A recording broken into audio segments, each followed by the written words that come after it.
உம்மோடு என்னாடும் உறவாட அருள் செய்யுமே கர்த்தாவே. உம் வார்த்தையை கேட்டிட காத்திருப்பே.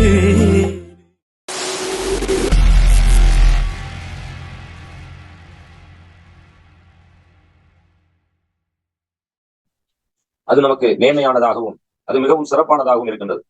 கர்த்தருக்கு ஸ்தோத்திரம். தொடர்ந்து நாம் அநேக காரியங்களை நம் வாழ்க்கையில் கற்றுக்கொள்ள வேண்டியதை இந்த நாளிலே ஆவியானவர் நமக்கு கற்றுத்தந்து கொண்டிருக்கிறார். கர்த்தருக்கு ஸ்தோத்திரம். இது ஒரு கடைசி காலம் என்று சொல்லப்பட்டிருக்கிறது. ஆகையால் நீங்கள் காலத்தை பிரயோஜனப்படுத்திக் கொள்ளுங்கள். காலம் பொல்லாதவைகளாக இருக்கிறபடியால் காலத்தை நீங்கள் பிரயோஜனப்படுத்திக் கொள்ளுங்கள் என்று வேதம் சொல்லுகிறது. ஆகிய காலங்களை நாம் கடந்த நாட்களை கடத்தி விட்டோம். இனி அந்த போன காலங்கள் திரும்பி நமக்கு வரப்போவதில்லை. நாம் வாழ்கின்ற காலத்திலே எதற்காக வாழ்ந்திருக்கிறோம் என்று கணக்கு போட்டால் நமக்காகவே தான் வாழ்ந்திருக்கிறோம். ஆனால் தேவனுக்காக என்ன செய்திருக்கிறோம் என்று ஒரு கணக்கீடு செய்தால் அது என்னவென்று சொல்லலாம். ஆனா பவுல் அப்போஸ்தலன் எப்படியா சொல்லுகிறார், நான் அவருக்காகவும் அவரை அறிகின்ற அறிவுக்காகவும் நான் எல்லாவற்றையும் எனக்கு லாபமாக இருந்தவைகள் எவைகளோ அவைகளை நான் நஷ்டம் என்றும் அதை குப்பை என்றும் உதவி தள்ளிவிட்டேன். அப்படி எங்களால சொல்ல முடியுமா? நமக்கு லாபமானதை நஷ்டமாகவும் குப்பையாகவும் நம்மால எண்ண முடியுமா? சொல்ல முடியுமா? யோசிச்சு பாருங்க. அப்ப பவுல் அப்போஸ்தலன் யார்? வானத்திலிருந்து குறித்த தூதனா? இல்லையே. அவரும் மனிதனாய் பிறந்தவர் தான். இயேசுவுக்கு விரோதமாய் செயல்பட்டவர் தான். தேவ ராஜ்யத்துக்கு விரோதமாய் அன்றைய மத போதகர்களோடு பரிசேயர் சதுசேயர் வேதபாரர்களோடு சேர்ந்து இயேசுவுக்கு எதிர்த்து நின்றவர் தான். அது மட்டுமல்ல, இயேசுவின் சீசனாகிய ஸ்தேவான் அவர்கள் கொல்லப்படுவதற்கு மிக முக்கியமான ஒரு சூத்திரதாரியாய் இருந்தவர் தான் இந்த பவுல் அப்போஸ்தலன். ஆனால் அவருக்கு தேவ வைராக்கியம் இருந்தது. எந்த வைராக்கியம்? யூத மத போதகத்தில் வைராக்கியம் இருந்தது. ஆனால் கிறிஸ்தவ போதகத்தில் அவருக்கு வைராக்கியம் இல்லை. இருந்த போதிலும் ஆண்டவர் அவரை சந்தித்தார். சந்தித்ததான அந்த நாட்களில் இருந்து அவர் மிகவும் துரிதமாக தேவனுக்காக செயல்பட்டார். அதுபோல நாமும் பொல்லாதவர்களாக இருந்தோம். தேவன் நம்மை சந்தித்தார். சந்தித்ததின் பின்பாக நாம் என்ன செய்து கொண்டிருக்கிறோம்? தேவனுக்காக எதை நாம் சாதித்துக் கொண்டிருக்கிறோம் அல்லது என்ன செய்து கொண்டிருக்கிறோம்? நமக்காக வாழ்வதற்காகவா தேவன் நம்மை தெரிந்து கொண்டார்? யோசித்து பாருங்கள். ஏன் நாம் வேதத்தை தியானிக்க வேண்டும்? ஏன் நாம் சபையை ஆராதிக்க வேண்டும்? ஏன் நாம் ரட்சிக்கப்பட்டிருக்கிறோம் என்று சொல்ல வேண்டும்? சாதாரண மக்களை போன்று நாமும் வாழ்ந்து விடலாமே. அவர்கள் தேவனை தேடுவதில்லை, அவர்கள் வேதத்தை படிப்பதில்லை, அவர்கள் வேதத்தை தியானிப்பதில்லை. காரணம் என்ன? அவர்களுக்கு தேவையில்லை. ஏனால் அவர்கள் உலகத்து மனிதர்கள், உலகத்துக்காக வாழ்ந்து கொண்டிருக்கிறார்கள். இன்னும் சொல்ல போனால் அவர்கள் ரட்சிக்கப்படாதவர்கள், இயேசுவை அறியாதவர்கள், சத்தியத்தை அறியாதவர்கள். ஆனால் கிறிஸ்தவர்களாகிய நாமோ அல்லது ஊழியக்காரிகளாகிய நாமோ வேதத்தை அறிந்தவர்கள். அவர் வேதத்தை அறிந்தவர்கள். ஏன் உங்களுக்கு வேதத்தை தேவன் அறியப்படுத்துகிறார்? இந்த உலகத்திலே வல்லவர்கள் என்பதற்காக தேவன் கிருபையினால் அவர் ரட்சித்தார் என்பதுதான் வேதம் நமக்கு சொல்லுகின்ற பாடம். ஆக யாரும் நல்ல மனிதர் என்று சொல்ல முடியாது. நல்லவன் ஒருவனும் இல்லை என்று இயேசு மிகவும் தெளிவாக சொல்லிவிட்டார். ஆனால் அப்படிப்பட்டவர்களை தான் தேவன் தேடி வந்தார், ரட்சித்தார். வாசிக்கலாம். ஸ்தோத்திரம். எபேசியர் 2வது அதிகாரம் 5வது வசனம். எபேசியர் 2வது அதிகாரம் 5வது வசனம். அக்கிரமங்களில் மரித்தவர்களாய் இருந்த நம்மை கிறிஸ்துவுடனே கூட உயிர்ப்பித்தார், கிருபையினாலே ரட்சிக்கப்பட்டீர்கள். ஆமென். பாருங்கள், அக்கிரமங்களினாலே மரித்து போன நம்மை அவர் நம்மை உயிர்ப்பித்தார், கிருபையினாலே ரட்சிக்கப்பட்டீர்கள் என்று பார்க்கிறோம். உயிர்ப்பித்தார் என்றால் மரித்து போயிருந்தோம் என்பதுதான் அதனுடைய பொருள். ரட்சித்தார் என்றால் நாம் சிறையில் இருந்தோம் என்றுதான் பொருள். ரட்சிப்பண்ணா மீட்பு, விடுதலை. அவை அக்கிரமத்திலும் மரித்து போன, செத்து போன நம்மை அவர் உயிர்ப்பித்தார், சிறையிலே அடிமைத்தனத்தில் இருந்த நம்மை ரட்சித்தார். என்றால் யாரும் நல்லவர் என்று சொல்ல முடியாது. ஆனால் கிறிஸ்து நம்மை தெரிந்து கொண்டார். நாம் அவரை தெரிந்து கொள்ளவில்லை, அவர் நம்மை தெரிந்து கொண்டார் என்று சொல்லி வேதத்திலே வாசிக்கின்றோம். எனவே பவுல் அப்போஸ்தலனும் விதிவிலக்கல்ல. அவர் சொல்கிறார், பாவிகளில் பிரதான பாவி தான் என்று சொல்கிறார். ஆகவே பாவம் செய்யாத மனிதன் யாருமே இல்லை என்பதுதான் தேவனுடைய கண்ணோட்டம். தேவன் ஒருவரை பரிசுத்தர். ஆனாலும் அதற்காக நாம் தொடர்ந்து தவறுகளிலும் தொடர்ந்து நாம் பிழை செய்வதிலும் குற்றங்கள் செய்வதிலும் தொடர்ந்து இருக்கக்கூடாது. தேவன் மனம் திரும்புவதை அவர் எதிர்பார்க்கிறார். வாசிக்கலாம். Thank you Jesus. அப்போஸ்தலர் 17:30. அறியாமையுள்ள காலங்களில் தேவன் காணாதவர் போல் இருந்தார். இப்பொழுதோ மனம் திரும்ப வேண்டும் என்று எங்கும் உள்ள மனுஷர் எல்லாருக்கும் கட்டளை எழுதினார். ஒருவேளை நம்ம அறியாம இருக்கின்ற காலங்களில், அறியாமை என்றால் கிறிஸ்துவுக்கு முன்பல்ல, கிறிஸ்துவுக்கு பின்னும் அநேக விஷயங்கள், அநேக காரியங்கள் நாம் அறியாமல் தவறுகளை செய்திருக்கலாம். ஆனால் நாம் சத்தியத்தை அறிய வந்த போதோ, அறிந்து கொண்ட போதோ, இப்பொழுது நாம் மனம் திரும்ப வேண்டும் என்றுதான் அவர் எதிர்பார்க்கிறார். சில 2 வகையாக பிரிக்கலாம். இந்த அறியாமையுள்ள காலம் என்று சொல்வதை 2ஆக பிரிக்கலாம். நாம் கிறிஸ்துவுக்குள் வந்திருக்கலாம், வேதத்தை படித்திருக்கலாம், அல்லது ஊழியங்களும் செய்திருக்கலாம், பல வருடங்களாக ஆகியிருக்கலாம்.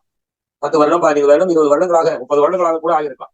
ஆனால் இந்த வேத வெளிச்சம் தெரியாமல் ஒரு பாரம்பரியத்துக்குள்ளே, ஒரு சடங்காச்சாரத்துக்குள்ளே நாம் இருந்திருக்கலாம். இன்னைக்கு அப்படித்தான் கிறிஸ்தவம் இருக்கிறது.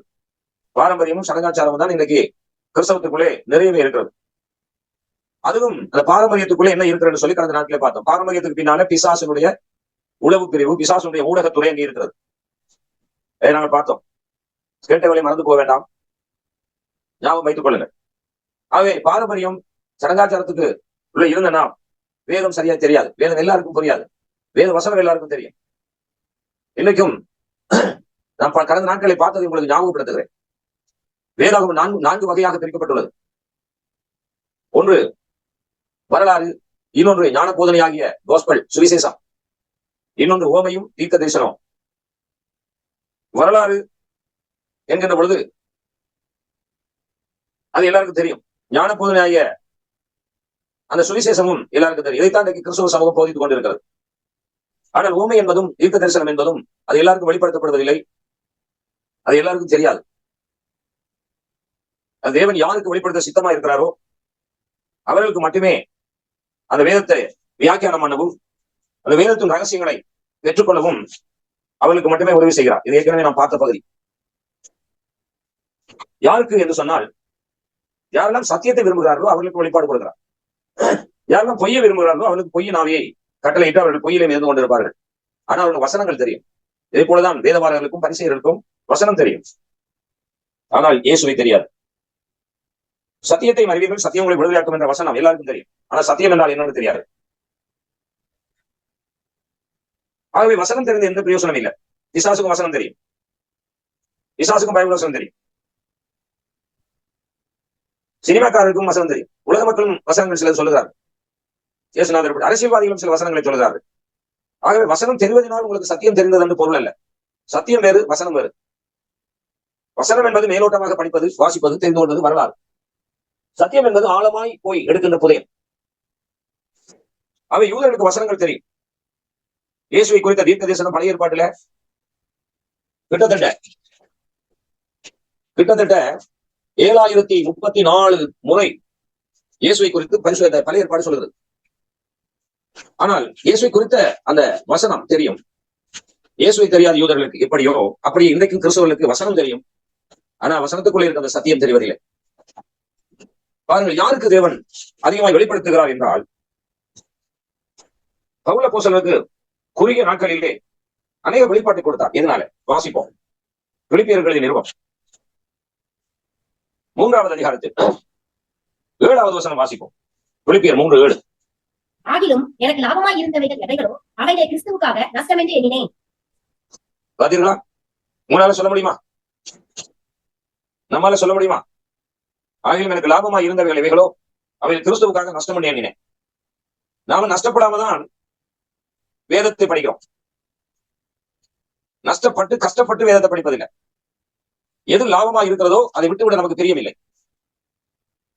அது ஒரு சந்தர்ப்பத்திற்காக மாத்திரம் நாம் அதை படிக்கிறோம். ஏன்னா முதலாவது நமக்கு நம்முடைய வேலை தான், நம்முடைய காரியம் தான்.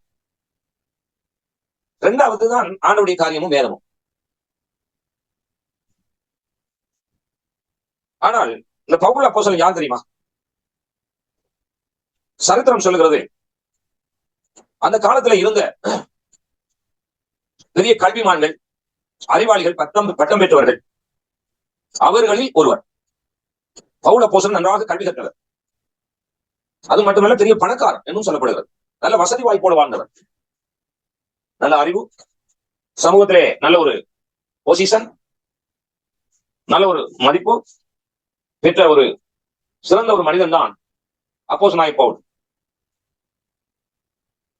அதைவிட கிறிஸ்துவை எதிர்த்து சத்தியத்துக்கு எதிரியா இருந்து கிறிஸ்தவர்களுக்கு அநியாயம் பண்ணியும் அவர் பெயர் பெற்ற ஒரு யூதன். இந்த சமூகத்திலே கூட இன்னைக்கு பாருங்க, தீமைகள் செய்கிறவர் தான் அரசியல் பகுதியிலே நீங்கள் முன்னணியிலே பெருமைக்குரியவர்களாக புகழப்படுவர்களாக இருக்கிறார். இந்த சமயத்துல பாத்தீங்கன்னு சொன்னா ஒரு ஒரு மனிதனை இலங்கையிலே சுட்டுக் கொண்டார்கள். டன் பிரசாத் என்று சொல்கிறார்.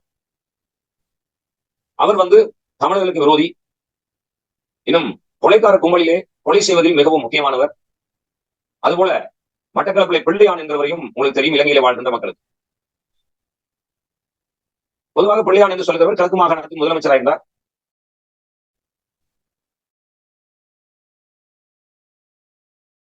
ராஜாங்க அமைச்சராக தலைவராக இருக்கிறார். இதெல்லாம் உலகத்தின் மேன்மை. எப்படி வந்தது என்றால், கடத்தல், கொலை, இன்னும் அநியாயங்களை செய்து சமூகத்திலே முன்னுக்கு வந்தவர்கள். சொல்லுகிறார்கள், கிட்டத்தட்ட பிள்ளையானுக்கு 120 1200 தெரியல, அவ்வளவு கோடி சொத்துக்கள் சுவிட்சர்லாந்துல இருக்கிறது, சிங்கப்பூர்ல இருக்கிறது, இலங்கையில இருக்கிறது, இந்தியாவில் இருக்கிறது. அவ்வளவு சொத்துக்களை குவித்து இவ்வளவு சிறப்பாக ஒரு பெரிய பணக்காரனாக, பெரிய ஒரு அரசியல்வாதியாக வந்ததற்கான பின்னணி என்னவென்றால், சமூக துரோகங்கள் செய்வது நிமித்தம். அதாவது ஒரு சமூகத்துக்கு துரோகம் செய்து ஒரு சமூகத்தின் சார்பாக நின்றது. அதுபோலதான் அந்த டன் பிரசாத் என்று சொல்லுகிறவர். இன்னும் அரசியல்வாதிகள் அநேகரை நீங்கள் பார்த்தால் இப்படித்தான் இருப்பார்கள். கொலை, கொள்ளை, அபகரிப்பு, இப்படிப்பட்ட காரியங்களை செய்து வேகமாக பணத்திலும் பதவியிலும் சமூகத்திலும் முன்னணியிலே நிற்கிற நபர்களில் சிலரை நான் சொன்னேன். ஆனால் பவுலுடைய பார்வையிலும் அப்படியே தான். பவுலும் கொலை செய்தாரா? ஆம், செய்தார். யாரை? கிறிஸ்தவர்களை. பவுலும் அநியாயம் செய்தாரா? ஆம், செய்தார். எப்படி? சபைகளை துன்பப்படுத்தினார். கிறிஸ்துவை ஏற்றுக்கொண்ட ஜனங்களுக்கு விரோதமாக இருந்தார். எனவே அந்த யூத மத உலகத்திலே, அந்த இஸ்ரவேல் சமூகத்திலே இவர் ஒரு சிறப்பான இடத்தை பெற்றவர், நன்மதிப்பை பெற்றவர். ஏன்னா தன்னுடைய சமூகத்துக்கு இவர் சேவை செய்கிறார் என்கிற ஒரு நன்மதிப்பை பெற்ற ஒரு மனிதனாக காணப்பட்டார். அது அறியாமையின் காலம். அதுபோல இது ஒரு பகுதி. இன்னொரு பகுதி பார்த்தா நாம் வேதத்தை படித்திருக்கலாம், கிறிஸ்துக்குள் இருந்திருக்கலாம். ஆனால் சில சத்திய தெளிவுகள், ஒரு விழிப்புகள் இல்லாதனால நாமும் தவறி இருக்கலாம், நாமும் குற்ற செயல்கள் செய்திருக்கலாம். ஆனா இப்பொழுதோ வேதம் நமக்கு தெளிவாக தெரிகின்ற பொழுது நாம் இனி அந்த பழையவர்களை ஒழித்து விட்டு கிறிஸ்துவுக்குள் புதிய சிருஷ்டியாய் மாற வேண்டும் என்பதே தேவனுடைய விருப்பமாக இருக்கிறது. அதுவே தேவனுடைய விருப்பமாக இருக்கிறது பிரியமானவர்களே. எனவே வசனத்தை கேட்பது ஒரு பெரிய விஷயம் இல்ல, வசனத்தை வாசிப்பது ஒரு பெரிய திறமை அல்ல, வசனத்தை எனக்கு அது தெரியும் இது தெரியும் என்று சொல்லுகிறதெல்லாம் பெரிய ஒரு விஷயம் இல்லை. ஆனால் வேதத்தின்படி வாழ்வதுதான் ஒரு சிறந்த விஷயமாக காணப்படுகிறது. ஆனாலும் பவுல் அப்போஸ்தலன் தன்னுடைய காலத்தில் இருந்த எல்லா அந்தஸ்து, பணம், சமூக பற்று, சமூக தொண்டு எல்லாவற்றையும் வாசிங்கள் திரும்பவும். பிலிப்பியர் 3:7. ஆகிலும் எனக்கு லாபமாய் இருந்தவைகள் அவைகளோ அவைகளை கிறிஸ்துவுக்காக நஷ்டம் என்று எண்ணினேன். ஆமென். பாருங்க, கிறிஸ்துவுக்காக நான் நஷ்டம் என்று எண்ணினேன். 8வது வசனம் நான் வாசிக்கிறேன், கவனிங்கள். அது மாத்திரமல்ல, என் கர்த்தராகிய கிறிஸ்து இயேசுவை அறிகின்ற அறிவின் மேன்மைக்காக எல்லாவற்றையும் நஷ்டம் என்று எண்ணிக்கொண்டிருக்கிறேன். என்னத்திற்கு? அவரை அறிகின்ற அறிவின் மேன்மைக்காக. இன்னைக்கு நாம என்ன செய்தோம்? நேரம் கிடைத்தால் அந்த நேரத்துல தான் நாம் கற்றுக்கொள்ள விரும்புகிறோம். நாம் நம்முடைய சொந்த வேலையெல்லாம் செய்து அதுல ஒரு நேரம் கிடைத்தால் மட்டும், அதாவது முதலாவது நம்முடைய காரியம், இரண்டாவது தேவனுடைய காரியம் என்று சொல்லி நாம் வைத்திருக்கிறோம். முதலாவது நம்முடைய சொந்த வேலை, சொந்த காரியங்கள் எல்லாம் செய்துவிட்டு அது கடைசியாகவும் தேவைப்பட்டால் நான் கற்றுக்கொள்வேன் அல்லது அறிந்து கொள்வேன் என்கிற போக்கு கிறிஸ்தவ சமூகத்திலே காணப்படுகிறது. சோ இது ஒரு பெரிய சாதனை இல்ல. பவுலை போல தியாகம் பண்ணியிருக்க வேண்டும். இயேசுவும் பெரிய தியாகி தெரியுமா? இயேசு யார் தெரியுமா? இயேசுவை பற்றி நீங்கள் வெவ்வேறு கோணத்திலே பார்க்கலாம். இயேசு பிதாவாகிய தேவனுக்கு ஈக்குவல் ரைட்ஸ், ஈக்குவல் பவர் உள்ளவர். அப்படின்னா சமமாய் இருந்தவர். அவர் எங்கே இருந்தார் என்று வரலாறு சொல்லுகிறது என்றால், அவர் பரலோகத்தில் தேவதூதர்கள் புடைசூழ, துதித்து ஆராதிக்க, அவரை மகிமைப்படுத்த அவர் சிங்காசனத்தில் வீற்றிருந்தவர் தான் நம்முடைய தலைவரும் அருமை ரட்சகருமாகிய இயேசு கிறிஸ்துவானவர். ஆனா அவர் எப்படி அந்த பரலோகத்தை தியாகம் செய்தார்? வாசிக்கலாம், எல்லாருக்கும் தெரிந்த வசனம் தான். எப்படி பரலோகத்தினுடைய அந்த வாக்கியத்தை, பரலோகத்தினுடைய அருமை பெருமைகளை எப்படி அவர் தியாகம் செய்தார்? என்னை கேட்டுக்கொண்டிருக்க அன்பானவர்களே, உங்களால் கிறிஸ்துவுக்காக எதையாவது தியாகம் செய்ய முடியுமா? தியாகம் செய்ய விரும்புகிறீர்களா? பாருங்கள், நாம் நினைத்தால் வேதத்தை படிப்போம், நினைத்தால் ஜெபம் பண்ணுவோம், நினைத்தால் ஏதாவது செய்வோம், அல்லது கட்டாயத்திற்காக அல்லது பழகிவிட்டோம் என்பதற்காக கிறிஸ்துவை பின்பற்றுகிற ஒரு போக்குதான் நம்மவர்களிடத்திலே காணப்படுகிறது. இல்ல, எனக்கு கிறிஸ்துவின் காரியம் வலதுகன் அதுதான் முக்கியம். அதுக்கு பிறகுதான் என்னுடைய வாழ்க்கை, என்னுடைய வேலை, என்னுடைய வியாபாரம், என்னுடைய தொழில், என்னுடைய உத்தியோகம், என்னுடைய காரியம் என்று உங்களால சொல்ல முடியுமா? இல்லை. இன்றைக்கு நாம் நம்முடைய வேலை, நம்முடைய வியாபாரம், நம்முடைய உத்தியோகம், நம்முடைய காரியம், நம்முடைய குடும்பம் தான் முதலாவது. இரண்டாவது தான் தேவனுடைய காரியத்துக்கு இடம் கொடுக்கிறோம். அப்படி என்றால் நம்முடைய வாழ்க்கையில ஏதாவது தியாகம் காணப்படுகிறதா? ஏதாவது தியாகம் காணப்படுகிறதா? கடந்த நாட்களிலே இந்தியாவிலே ஒரு தம்பி எனக்கு தெரியும். அவர் ஒரு ஊழியம் செய்கிறவர். அவருக்கு வயது 34. திருமணமாகி 2 பிள்ளைகள். அவர் எல்லாருக்கும் உதவி செய்வார். தன்னுடைய குடும்பத்தை கூட பார்க்க மாட்டார். கடந்த நாட்களிலே அவர் மறித்து விட்டார். நான் அவருடைய அந்த மரணத்தின் போது என்னால் போக முடியவில்லை. அதை 2 வாரங்களுக்கு முன்பு, 2 கிழமைக்கு முன்பு நான் அங்கே அவருடைய அப்பா, அவருடைய மனைவி, அவருடைய பிள்ளைகளை பார்க்க நான் போயிருந்தேன். எனக்கு வேண்டிய நட்பான குடும்பம். அப்பொழுது அவருடைய அப்பா சொல்லுகிறார்கள், நானும் பார்த்திருக்கிறேன் பாஸ்டர், நான் கிளவுல வீட்டுக்கு நிறைய சமையல் சாமான்களை வாங்கி நான் கிச்சன்ல வைத்திருப்பேன். ஆனால் என்னுடைய மகன் என்ன செய்வார் என்றால், இரவரவா அந்த கிச்சனுக்குள்ள நிற்பார். நின்று திடீரென்று காணாமல் போய்விடுவார். ஒரு 3-4 மணிக்கு வந்து படுப்பார். நாங்கள் தேடி பார்ப்போம், சரி எங்கேயோ போய்விட்டார் அல்லது ஏதோ ஜெபிக்க போய்விட்டார் நினைப்போம். ஆனால் ஒரு 3-4 மணிக்கு திரும்ப வந்து படுத்து விடுவார். நாங்கள் அதிகாலையில போய் சமையல் அறையிலே பொருட்களை பார்த்தால் அங்க ஒரு பொருட்களும் இருக்காது, அல்லது வாங்கின பொருட்கள் மிகவும் குறைவாகவே காணப்படும். என்னவென்று பார்த்தால், என்னுடைய மகன் என்ன செய்வார் என்றால், யாரும் சாப்பாடு இல்லாதவர்கள், ஏழை எளியவர்களுக்கு கொண்டு போய் அந்த சாப்பாட்டை கொண்டு கொடுத்துட்டு வந்துருவார். தனக்கு எதையும் வைத்துக் கொள்ள மாட்டார். வீட்டுக்கு வேணும், பிள்ளைகளுக்கு வேண்டும், மனைவிக்கு வேண்டும், தான் சாப்பிட வேண்டும் என்றெல்லாம் அவர் எந்த விதமான அக்கறையும் கொள்ள மாட்டார். யாராவது பசியில கஷ்டப்பட்டு வேதனையோடு துன்பத்தோடு இருக்கிறவர்களை பார்த்தால் அவரால் தாங்க முடியாது. ஆனால் அவர் கொண்டு போய் இந்த பொருட்களை எல்லாம் கொடுத்து விட்டு வருவார். அவருடைய தந்தையார் சொன்னார்கள், எனக்கும் தெரியும் அவர் தனக்காக எதையும் வைத்துக் கொள்ள மாட்டார், நான் அவரோட பழகி இருக்கிறேன். அவருடைய தந்தையார் கண்டித்திருக்கார், என்னப்பா நீ இப்படி ஒரு இழிச்சவாயா ஏமாளியா இருக்கிறார், உன்னை நிறைய பேர் ஏமாற்றுகிறார்களே என்று சொல்லி திட்டியிருக்கிறார். அவருடைய மனைவி, அவருடைய தாயார் எல்லாரும் திட்டியிருக்கிறார். ஆனால் அதை அவர் இருக்க மாட்டார். ஆனா தந்தை சொன்னார், காலப்போக்கில் நான் விளங்கி கொண்டேன், இப்படி ஒரு பிள்ளை ஆண்டவர் எனக்கு தந்ததற்காக. அவருடைய மனைவி கொஞ்சம் விளங்கிக் கொண்டார்கள். ஆனால் அவருடைய தாய் துப்புரவா விளங்கிக் கொள்ளவில்லை. இவன் ஒரு ஏமாளியா இருக்கிறான் விளங்கிக் கொண்டார். கடைசியாக ஒரு 3 நாள் ஊழியர்களுடைய மீட்டிங் நடைபெற்றது. அந்த ஊழியருடைய மீட்டிங்ல இவர் சமையல் பொறுப்புல இருந்து, டிரைவிங் இருந்து, ஊழியக்காரர்களை கவனிப்பதிலிருந்து, இரவும் பகலும் நித்திரை கொள்ளாமல், தூங்காமல், ஒழுங்கா தண்ணீர் குடிக்காமல், சாப்பிடாமல் அந்த ஊழியத்தை, அந்த அவர்கள் சொன்ன அந்த வேலைகளை இரவு பகலாய் செய்தார். மீட்டிங் முடிந்த பிறகு அவருக்கு ஒரு தலைச்சுற்று வந்தது. என்னவென்று பார்த்தால், பிரஷர் ஓவர் ஆகி கிட்னி பாதிக்கப்பட்டு விட்டது என்று மெடிக்கல் ரிப்போர்ட்ல சொல்லியிருக்கார். கிட்னி பாதிக்கப்பட்டு விட்டது, ஃபங்க்ஷன் ஆகுது. ஒரு கிட்னி டோட்டலி அவுட், முற்றிலுமாக கிட்னி செயலிழந்து போய்விட்டது. சிறுநீரகம், ஒரு சிறுநீரகம் அப்படியே பாதிக்கப்பட்டு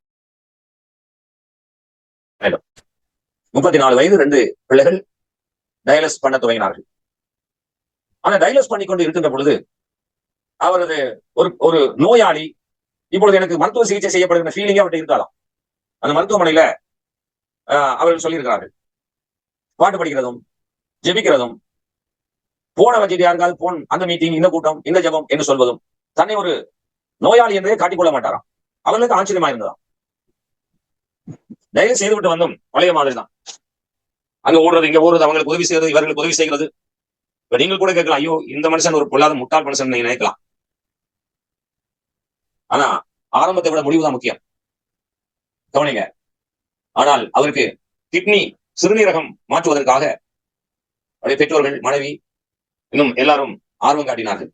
ஆனால் அவர் இரவிலே ஜெபம் பண்ணினதை மனைவி கேட்டிருக்கிறார், ஆண்டவரே என்னுடைய சிறுநீரகம் பழுதாய் போய்விட்டது, அது நீர் படைத்தீர். ஆனால் இன்னொருடைய சிறுநீரகத்தை பொருத்தி நான் உமக்கு ஊழியம் செய்ய வேண்டும், வாழ வேண்டும் என்று எனக்கு விருப்பம் இல்லை, அது உம்முடைய விருப்பம் இல்லை. இந்த வியாதி எதனால், ஏன் என்று கேள்வி கேட்கவும் நான் விரும்பவில்லை.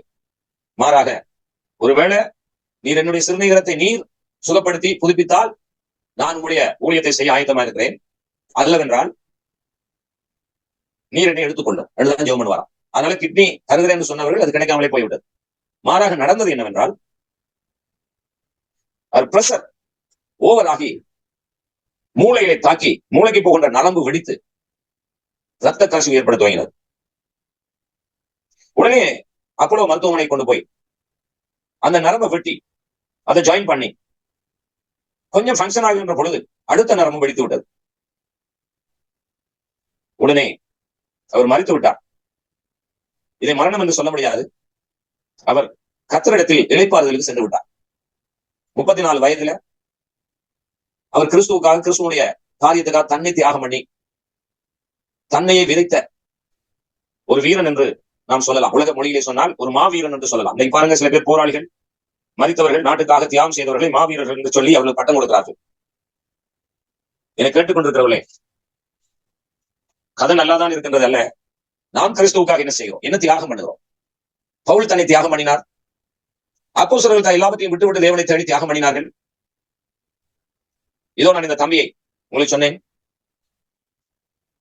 தனக்கு இல்லாவிட்டாலும் அப்படியே நாங்க கேள்வி கேட்கலாம், அவரை போல நாங்க சாக முடியுமான்னு கேட்கலாம். சாக சொல்ல, முடிந்த அளவு நாம் நமக்காக வாழாமல் கிறிஸ்துவுக்காக வாழ பழக வேண்டும் என்பதுதான் சொல்லுகிறேன். சரி, இயேசுவை குறித்து பார்ப்போம். வாசிக்கலாம். பிலிப்பியர் 2வது அதிகாரம். சரி, 4 இருந்து வாசிக்கலாம். 4வது வசனத்தை வாசிங்க.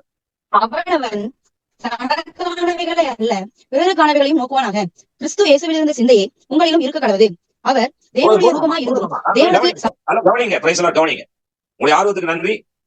ஆனா சொல்லப்பட்ட வசனம் மட்டும் வாசித்தால் போதும். தேங்க்யூ. கர்த்தர் நல்லவர்.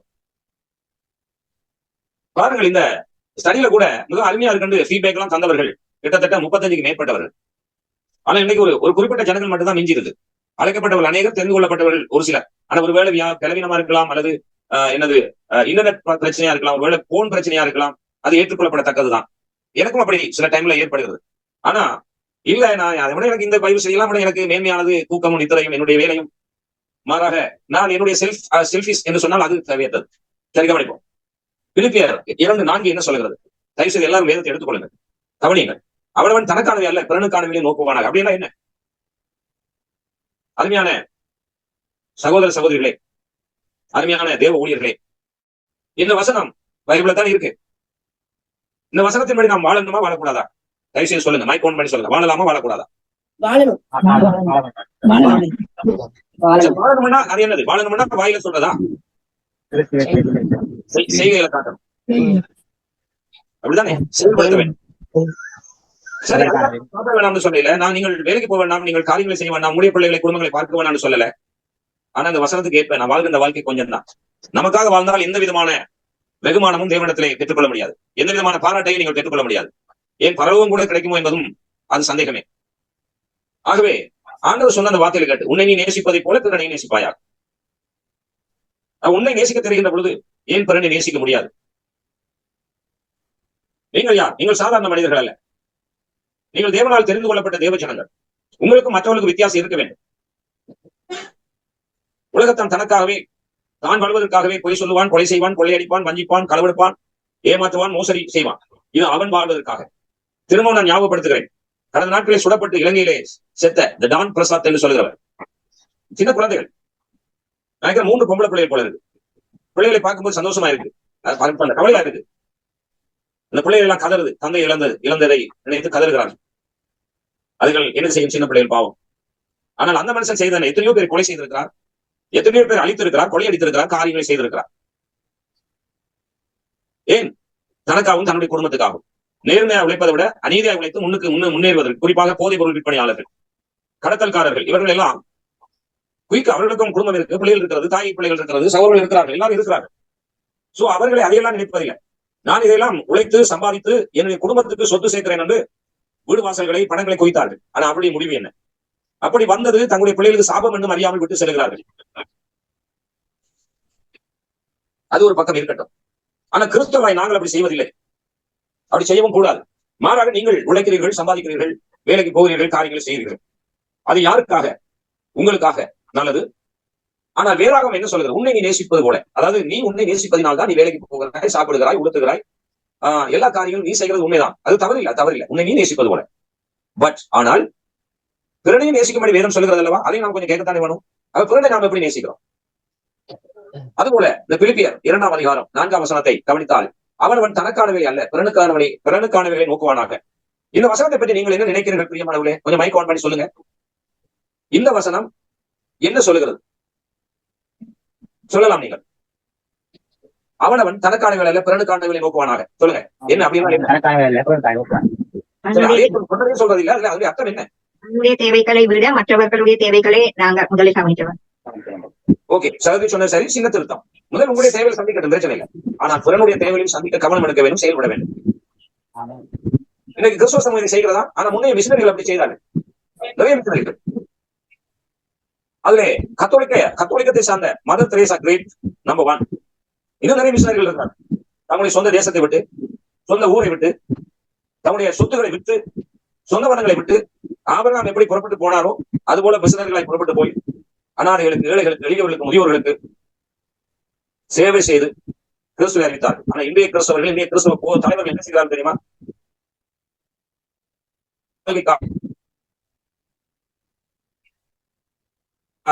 மிகவும் இன்னைக்கு வாழ்கின்ற ஒரு கிறிஸ்தவ சமூகத்தை பார்க்கிறோம். நாம வீட்டை விட்டு தேவையில்லை, நீங்கள் காட்டுப்பகுதிக்கு போக வேண்டிய அவசியம் இல்லை. ஏதோ நீங்கள் சாப்பிடுங்கள், நீங்கள் செய்யுங்கள், இருந்தாலும் கொஞ்சத்தை பிறனுக்கு ஏதாவது செய்ய வேண்டுமா இல்லையா? சும்மா ஸ்தோத்திரம் பண்ணி பாட்டு படிச்சு ஆராதனை செய்து திருப்தி அடைந்தால் மட்டும் போதுமா? இனி இல்லாத விசுவாசம் செத்ததென்றல்லவா வேதம் சொல்கிறது. எனக்கு வல்லமை இருக்கு, எனக்கு அந்நிய பாஷை பேச தெரியும், கையை தட்டுவேன், ஆராதனை எல்லாம் செய்வேன், அடுக்கு மொழிகளை பேசுவேன், வசனங்கள் எனக்கு மனனம் செய்து சொல்லுவேன் என்பதா சாதனை? கிறிஸ்துவின் உபதேசத்தில் நிலைத்திராதவன் கிறிஸ்தவன் அல்ல என்று வேதம் சொல்கிறது. கிறிஸ்துவின் ஆவி இல்லாதவன் அவருடையவன் அல்ல என்று வேதம் சொல்கிறது. கிறிஸ்துவின் சிந்தை இல்லாதவன் கிறிஸ்தவன் இல்லை என்று வேதம் சொல்கிறது. அப்படி என்றால் நாம் எவ்வளவு மாற்றம் அடைய வேண்டும், எவ்வளவு திருந்த வேண்டும்? இந்த போதனைகள் நமக்கு லேட்டா தான் கிடைக்குது இல்லையா? வசனம் தெரியும், அதனுடைய ஆழங்கள் லேட்டா தான் கிடைக்குது. நானே கூட யோசிக்கிறேன், காலங்களை வீணாய் கடத்தி விட்டேன். ஆண்டவர்கிட்ட இன்றைக்கும் நான் மனஸ்தாபப்படுகிறேன். காலங்களை வீணாய் கடத்தி விட்டேன். இன்னொரு கொஞ்ச காலம் கர்த்தருக்காக வாழணும், கர்த்தருடைய சத்தியத்தை சொல்லணும், சத்தியத்துல நடக்கணும். அது இந்த தலைப்பை நான் முடிக்க முடியல. தலைப்பை சொல்லுவீங்களா? என்ன தலைப்பு? வல்லமையா வாழ்க்கையா? வாழ்க்கையா வாழ்க்கையா? அப்ப எது முக்கியம்? கையை தட்டுறதா, கத்துறதா, சத்தம் போடுறதா, பாட்டு படிக்கிறதா, ஜெபிக்கிறதா, பைபிள் வசனம் வாசிக்கிறதா? எது முக்கியம்? வாழ்க்கை. வாழ்க்கையில் ஒரு மாற்றம் ஏற்பட வேண்டும். நம்முடைய வாழ்க்கையில் ஒரு மாற்றம் ஏற்பட வேண்டும். காலத்தை வீணாய் கடத்தி விட்டோம், நமக்காக வாழ்ந்து கடத்தி விட்டோம். சத்தியம் சரியாய் தெரியாமல் எனக்கு எல்லாம் தெரியும் என்று மமதை கொண்டு வீணாக காலத்தை கடத்தி விட்டோம். மனஸ்தாபப்படுவோம், மனம் திரும்புவோம், வேத வசனத்தின்படி நம்முடைய வாழ்க்கையை ஒப்புக் கொடுப்போம். பிலிப்பியர் 2ஆம் அதிகாரம் 4ஆம் வசனத்தை திரும்ப நான் வாசிக்கிறேன். அவனவன் தனக்கானவில்லை அல்ல பிறனுக்கான விலையை நோக்குவானாக. 5ஆம் வசனத்தை கவனியுங்கள். கிறிஸ்து இயேசுவில் இருந்த சிந்தையே உங்களில் இருக்க கடவுள். உங்கள் சிந்தை உங்களுக்கு இருக்கக்கூடாது, என்னுடைய சிந்தை எனக்கு இருக்கக்கூடாது.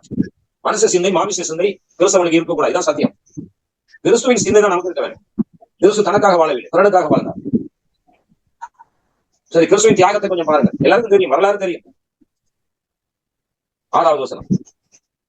அவர் தேவனுடைய ரூபமாய் இருந்தும் தேவனுக்கு சமமாய் இருப்பதை கொள்ளையாடின பொருளாக எண்ணாமல். சரி, ஒவ்வொரு வசனமா வாசிப்போம். அவர் யார்? இயேசு யார்? தேவனுக்கு சமமாக இருந்தார். தேவன் தான் எங்கே இருந்தார்? பரலோகத்தில் இருந்தார். எப்படி இருந்தார்? தூதர்கள் புடைசூழ துதிகளின் மத்தியிலே வாழ்ந்து கொண்டிருந்தார்.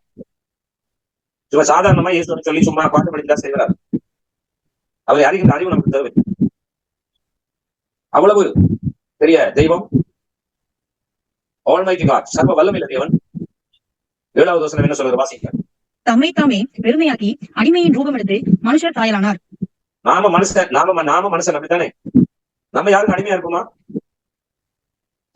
அவர் அடிமையின் ரூபம் எடுத்தார், மனுஷர் சாயலானார். அவர் மனுஷ ரூபமாய் காணப்பட்டு மரண பரியந்தமும் சாகும் வரைக்கும் மரண பரியந்தமும், அதாவது சிலுவையின் மரண பரியந்தமும் கீழ்ப்படைந்தவராகி தம்மை தாமே தாழ்த்தினார். பாத்தீங்களா? மனத்தாழ்மை ஒருவர் அணிந்து கொள்ள அந்த வேதம் சொல்கிறது அல்லவா? யோசித்து பாருங்கள், சிந்தித்து பாருங்கள். ஏதோ வேதத்தை தூக்கி விட்டா சபைக்கு போகிறோம், பாட்டு படிக்கிறோம், ஆராதனைக்கு போகிறோம், எல்லாம் முடிந்து விட்டது அல்ல. வரலாறை சொல்லி சொல்லி வாழ்க்கையை ஏமாற்றி கொண்டிருக்கிறோம். கிறிஸ்துமஸ் காலத்துல கிறிஸ்துமஸ் என்ற வரலாறு, லெந்து காலங்களிலே இயேசு பாடுபட்டார், மரித்தார், உயிர்த்தெழுந்தார் என்ற வரலாறு. அப்படி எங்களை என்ஜாய் பண்றதுக்காக, நம்மை நாமே திருப்திப்படுத்துவதற்காக நமக்கு ஏற்ற பாடல்கள், நாம் சந்தோஷப்படுத்திக் கொள்வதற்காக நமக்கு ஏற்ற ஆராதனைகள், நமக்கு ஏற்ற பிரசங்கங்கள், நமக்கு ஏற்ற போதகர்கள் செய்து கொண்டு நமக்காகவே வாழ்ந்து கொண்டிருக்கிறோமே. சிந்தித்து பாருங்கள். காலவெளியில நான் என்றைக்குமே நான் ப்ரிப்பேர் பண்றதை, நான் ஆயத்தம் பண்ணி கொண்டு வருவதை என்னால பேச முடியாது. நான் எனக்குன்னு ஒரு விருப்பம் இதை பேசுவோம்னு வரல. ஆனா இங்க வந்ததும் தேவன் என்னை மாற்றி தமிழிய பக்கமாக இருந்து தமிழிய சித்தத்தை தமிழிய காரியத்தை பேசிக் கொண்டிருப்பார். இங்கே அனுபவம் அப்படித்தான் இருக்கிறது. நான் எல்லாம் நோட்ல எழுதி வச்சு அங்க எல்லாம் பண்ணி வாரேன். ஆனா நான் வேதத்தை தியானிப்பேன், படிப்பேன், ஜெபம் பண்ணுவேன். ஆயத்தங்கள் இருக்கும். சில விஷயங்கள் நோட் பண்ணிருப்பேன். அதாவது நான் நோட்ல நோட் பண்றது இல்ல, என்னுடைய பைபிள்ல எல்லாம் நோட் இருக்கும். நீ என்ன நேரம் சந்திச்சா பாருங்க, என்னுடைய பைபிள் நீங்க வாங்கி பாருங்க. எங்கேயும் நோட் தனியா நோட் எடுத்து ஒரு புக் எடுத்து எழுதுறது இல்ல. எல்லாம் ரெஃபரன்ஸ் அப்படியே பைபிளே குறிச்சிருக்கேன். கிட்டத்தட்ட 1000 பிரசங்கத்துக்கு மேல பைபிளே இருக்கு. குறிப்பு 1000 மேல பைபிளே பிரசங்க குறிப்புகள் இருக்கு. நான் என்னுடைய திறமை காட்டுவதற்காக சொல்லல, தேவனுடைய கிருபையை சொல்லுகிறேன். நான் வாங்கிக்கிறேன் கிறிஸ்துவுக்காக வாழ, நான் வாங்கிக்கிறேன் கிறிஸ்துவின் ராஜ்யத்திற்கு வேலை செய்ய, நான் வாங்கிக்கிறேன் கிறிஸ்துவின் சித்தத்தை செய்ய. காலங்களை வீணாக்கி விட்டேன் என்று கவலைப்படுகிறேன். அதுபோல நீங்களும் கவலைப்படாமல் காலத்தை பிரயோஜனப்படுத்திக் கொள்ளும். சும்மா டைமை வேஸ்ட் பண்ணாங்க. இயேசு வரப்போகிறார். வரலாறு மட்டும் பார்த்து 1ஆம் வருகையை மட்டும் கொண்டாடி கேக் வெட்டி அலங்கரித்து டெக்கரேஷன் பல்பை போட்டு சபையை சோதனைப்படுத்தி அழகுபடுத்தி நம் வீட்டை அழகுபடுத்தி கொண்டிருக்க நேரம் அல்ல.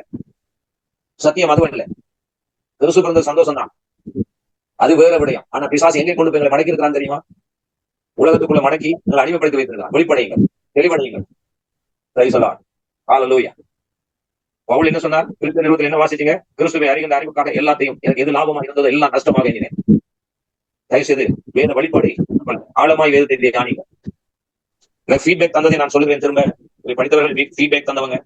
நாங்கள் பைபிள் காலேஜில் படித்திருக்கிறோம், ஆனா அங்க கூட இப்படிப்பட்ட சத்தியம் இல்லை.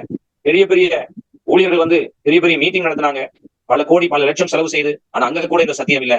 தேவன் இந்த அதிகாலை வேளையிலே இந்த டெலிவரன்ஸ் மினிஸ்ட்ரியோடாக, இந்த சாதாரண மனுஷனோடாக தேவன் இவ்வளவு பெரிய வெளியேற பெற்ற பொக்கிஷங்களை உங்களுக்கு வெளிக்காட்டிக் கொண்டிருக்கிறார், வெளிப்படுத்திக் கொண்டிருக்கிறார். இந்த சந்தர்ப்பத்தையும் இழக்கின்ற நம்மவர்கள் இருக்கத்தான் செய்கிறார்கள். எவ்வளவு பேரு நீங்க அறிமுகப்படுத்தலாம், நீங்க இதெல்லாம் போய் போதித்து விட முடியாது. ஆனா உங்களுக்கு தெரிந்தவர்களுக்கு இந்த லிங்க கொடுத்து இந்த பைபிள் ஸ்டடியில் பங்கெடுக்க வைக்கலாம். நீங்க இப்ப நான் சொன்னது அப்படியே ரியலா ஒரிஜினல் அப்படியே போய் யாருக்கும் சொல்ல முடியாது, தெரியாது. அப்படி சொல்ல முடியாது. ஏதோ கூட்டி குறைச்சுதான் சொல்லலாம், ஒரு சிலர் தான் நீங்க சொல்லலாம். ஆனா எல்லாத்தையும் சொல்ல முடியும். எனவே நீங்கள் ட்ரை பண்ணுங்க இந்த பைபிள் ஸ்டடி. நான் எல்லா நாளும் கொடுப்பேன் என்று நான் நினைக்கல. நான் ஒரு கொஞ்ச நாள் தான் கொடுப்பேன். அதையும் நான் உங்களுக்கு சொல்லிக்கொள்ள விரும்புகிறேன். லைஃப் லாங்கா நான் செய்ய மாட்டேன். அது எத்தனை நாள் எனக்கு தெரியாது. சந்தர்ப்பத்தை பயன்படுத்திக் கொள்ளுங்க. நேற்றைய கூட ஒரு சர்ச்சில் பிரசங்கம் பண்ணினேன். சனிக்கிழமை ஒரு இடத்துல பைபிள் ஸ்டடி கொடுத்தேன். நல்ல படித்தவர்கள், உத்தியோகத்தில் இருக்கிறவர்கள், என்னை விட அறிவாளிகள், என்னை விட திறமசாலிகள் அவர் கேட்டுட்டு சொன்னார்கள், ஐயா இப்பதான ஐயா இப்படி கேட்கிறோம், நாட்கள் வீணா போச்சு, நீங்களும் துரிதமா எல்லாருக்கும் சொல்லுங்க ஐயான்னு சொன்னார். என்னை கேட்டுக்கொண்டிருக்க பிரியமானவர்களே, அன்பானவர்களே, தேவ ஜனங்களே, தேவ ஊழியர்களே, கொஞ்சம் செவி மடுங்க. நாம் ஒரு நாள் நியாயசனத்துக்கு போய் நிற்க வேண்டும். பெரிய வழி உங்களுடைய சபைகள் யாரான நடந்திருக்கும். இந்த பெரிய வழியில் என்ன வரலாறு மட்டும் பார்த்திருப்போம். என்ன வரலாறு? இயேசு 7 வார்த்தைகளை கூறினார். அது ஆளாளுக்கு பிரிச்சு கொடுத்து ஏதோ ஒரு செய்யணும் என்ற கடமைக்காக நிறைய சபைகள்ல அந்த 7 வார்த்தையை மட்டும் பேசுவார். எத்தனை வருஷம் பேசிக் கொண்டிருக்கீங்க? வரலாறு தெரியாதுன்னு சொல்ல வேண்டும். 10-15 வருஷம் விசுவாசி இதையே சொல்லிக் கொண்டிருக்கிறதா? என்ன தேவன் அல்ல பெரிய சபைகளை கர்த்தரை பயன்படுத்தினார். திரளான கூட்டங்கள் இருந்த இடத்துக்கு தேவனை கொண்டு போனார். நான் சொன்னது பாரம்பரியத்தை போதிக்க வரவில்லை, வரலாறு போதிக்க வரவில்லை, சத்தியத்தை போதிக்க வந்திருக்கிறேன். சிலுவையிலே 4 பூக்கள் பூத்தது, அதை பற்றி சொல்ல வந்திருக்கிறேன் என்று சொல்லி, முதலாவது பூ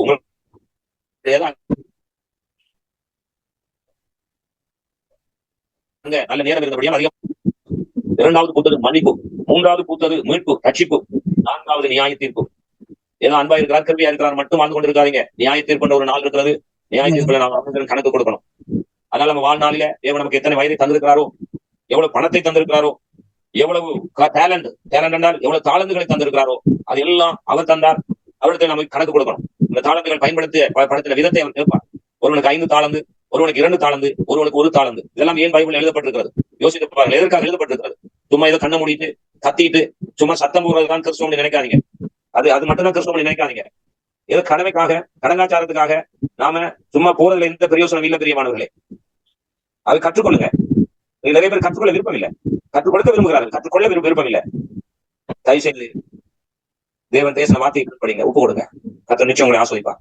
மறுபடியும் சந்திப்போம் புதன்கிழமை தேவனுக்கு சித்தமானார். Thank you, god bless you.